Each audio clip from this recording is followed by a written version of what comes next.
Hello.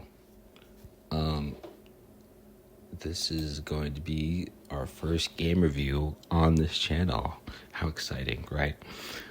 I do have to say I'm kind of frustrated right now because one of the things that nobody will tell you when you're creating, especially for YouTube, is that if you put a lot of effort into something, like one video, and then you messed up, like, oh, you did the audio wrong, or like the something was messed up in the process, or the YouTube copyrights DMCA takedown is at your ass for some reason, it really kills your motivation, and then you don't want to do it for like a week. So if you guys are wondering where the procrastination comes from on this channel, that's why. And the reason I'm mentioning that is because I just made a 10-minute review of this game that I was talking to. And as I was looking at the recording device I was using, because it shows like the meter of like, the voice recording and whatever, I noticed that it was really, really small, and I didn't think too much of it. And apparently the whole time I was talking in that 10-minute review, my Bluetooth headphones were connected to it. So that whole recording is just a big muffled bluff of nothing. So that's kind of, that's how we're starting this day off, or this review off too. But anyway, Marlow Briggs and the Mask of Death, right? I gotta say, I've never ever heard of this game ever, right? Not even inkling. Like, I've heard of all the classic ones, right?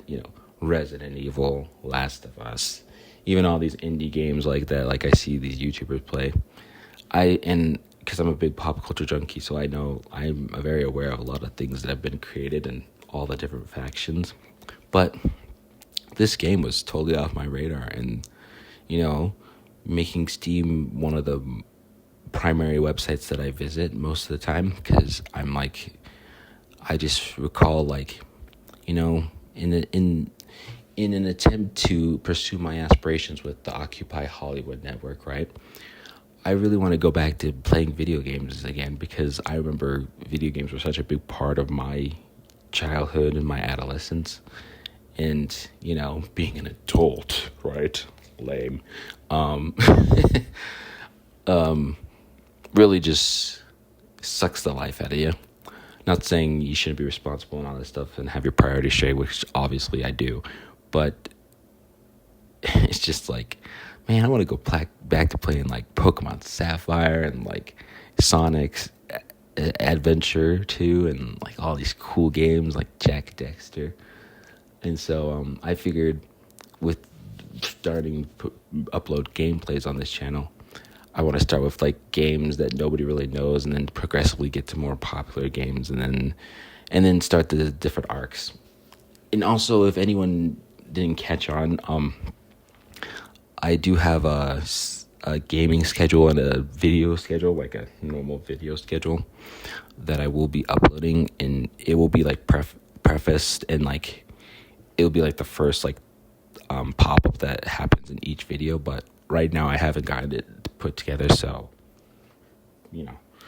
once we get a little more advanced in the next couple of videos, and a little more fancy, then we'll have those like cool transitions going on. But that being said, talking about Marlow Briggs and the Mask of Death, I thought this game was fun. Like, it wasn't boring. It like was really engaging. The action, the storylines, the characters, right?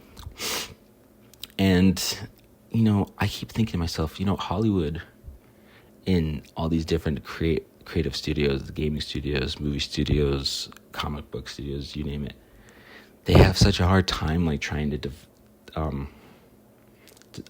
develop and like create these IPs that are popular. And I'm going to be honest with you guys, I don't think it's hard to create a popular franchise or IP, whether it be ranging from the most popular like Star Wars or Spider-Man all the way to the most obscure, like, I don't know, Hello Kitty, Thundercats, Marlow Briggs, and the Mask of Death. Because I think there's an audience for literally almost anything, because we have to admit there's 8 billion people here, so that's a lot of people, a lot of attention to be obtained, right? So I was just thinking, wow, Marlow Briggs, The Mask of Death, it wasn't the greatest game ever. So no, like, Assassin's Creed 2, no Jack and Dexter, no Kingdom Hearts. And by the way, I said Kingdom Hearts, and if anyone knows anything about Kingdom Hearts and the talk around that game or that franchise, don't try to come at me and be like, what's Kingdom Hearts about? Because that's always what people who observe us Kingdom Hearts fans as, like, what can you tell me what Kingdom Hearts is about? And I'm like, stop, I know what you're doing, it's not funny. Even though it is kind of funny. But Marlow Briggs and Mask of Death, I would have to honestly say it was a good time.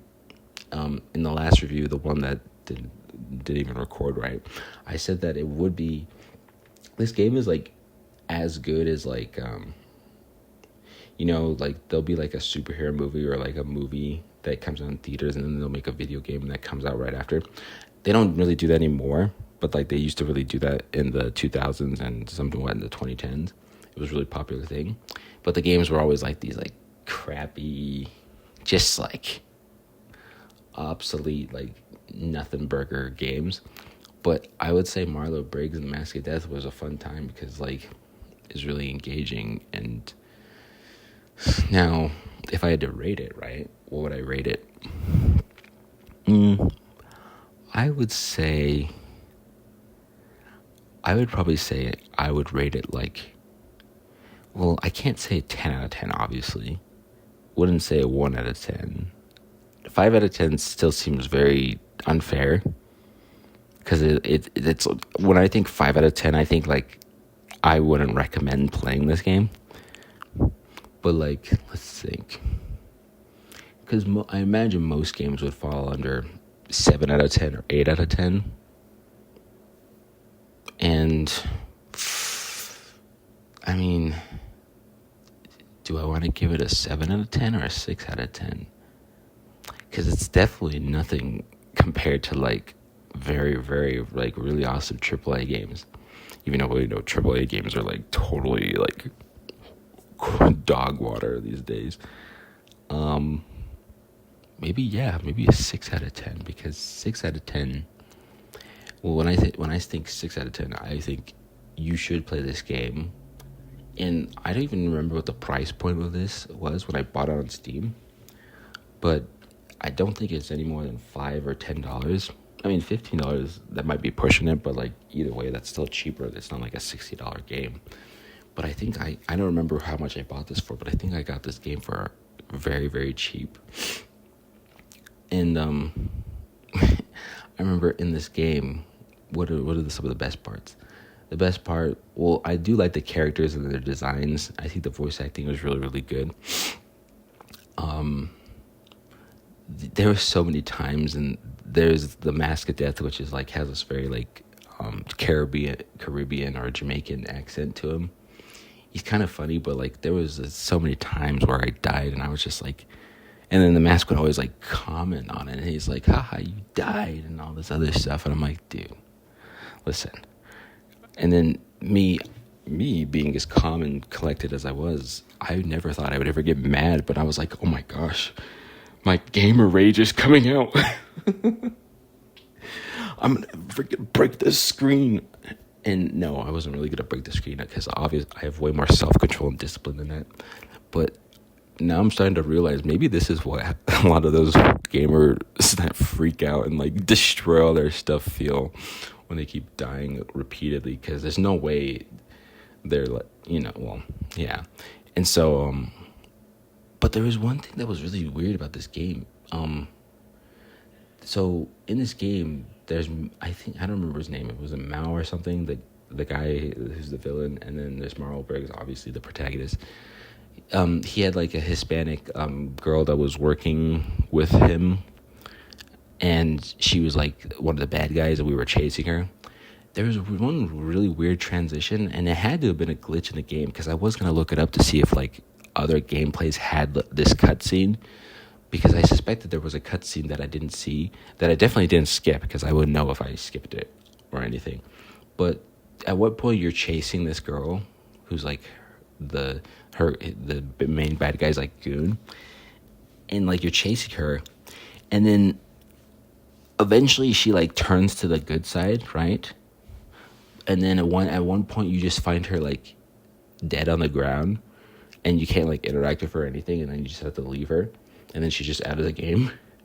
But I think between the time when she turns a good guy and then the time you're chasing her, where she's still a bad guy, there had to been a cutscene where like they were like interacting with each other, Marlow Briggs and this girl, because why would she ever just turn to the good side? Like, what was the motivation behind that? That's why I suspected there was a cutscene. And I still haven't looked it up, but I'll have to like maybe take the time to go over that and like mention it in like the next review. But overall, like, and the thing with this game, they had this funny thing at the end where they had the cutscenes, and they had like this. If you watch the part 3 of it, you'll definitely see it. But like they have like this, the mask of death, and like you're trying to like get like all these orbs as the credits go, but you're trying to avoid the credits, or like you'll blow up or whatever. And dude, it was silent, like there was no commentary coming from me, but I was getting so frustrated. And then there's like I was like on the 4th or 3rd orb because it took so long to get to it, and I was just like, dude. And then once the cutscenes were over, it's like, see, look, this is what happens when you're patient. And then I was just like, dude, I wanted to finish that, and it was just like, bummer. But it's like, oh well, you can't have everything in life, right? So yeah, but overall it was a good game. I like I said, I didn't mention this, but I think the most annoying part was when I was like fighting like the dragon or the winged bone thing in the cave, and apparently you were supposed to like push that thing back, but it was so hard. And I'm sure if you guys watch the gameplays, you'll know exactly what I'm talking about. It was so hard. It's so annoying. But regardless, I did enjoy the game. It was a good time. And so this would be the first game review, but the next game we're going to play, I think it's going to be Sky, the Children of Light.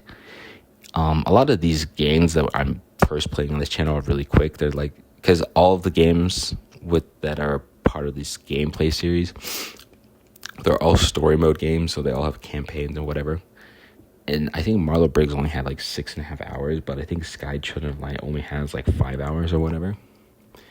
Could be wrong, but either way, I'm excited. So I'm gonna try to spam the YouTube algorithm with all my content and see how many people it could attract. And yeah, but yeah, this has been a game review. Marlow Briggs and the Mask of Death, 6 out of 10.